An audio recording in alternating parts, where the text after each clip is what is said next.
Առաջին եկեղեցին, որ կառուցվել է նոր անկախ Հայաստանում, Սամվել և Կարեն Կարապետյանների նախաձեռնությամբ ու աջակցությամբ էր։ 30 տարի առաջ 1995 թվականին Մայր Աթոռում Կարապետյան եղբայրներին ընդունեց ամենայն հայոց կաթողիկոսը։ Քննարկելու էին Տաշիրում կառուցվող Սուրբ Սարգիս եկեղեցու շինարարությունը ու Կարապետյան եղբայրների աջակցությունը հայոց եկեղեցուն։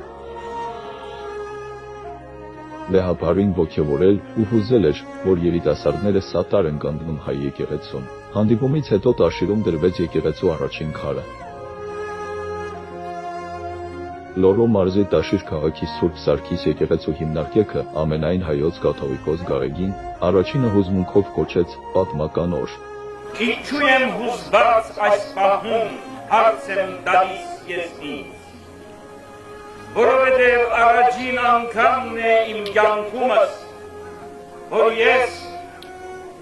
քար եմ օրհնում և հայոց հողի մեջ քար եմ զետեղում, որպես հիմնակար նոր գալուցվելիք և դեպի երկինք սլանալիք մի եկեղեցու, որպես խնգարկություն Աստծուն, քարեղեն փառաբանություն Աստծուն և որպես վերանորոգման շունչ մեր հավատքին և մեր ազատ անկախ Հայաստանի վերանորոգյալ այս նոր ու պայծառ շրջանի։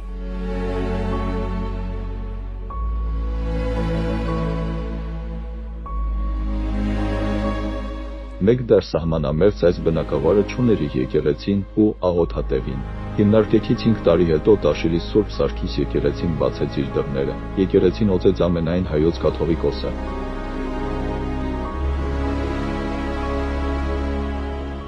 Սիրելի տաշիրցիներ, ձեր ներկայությամբ ցնծա և ուրախանա։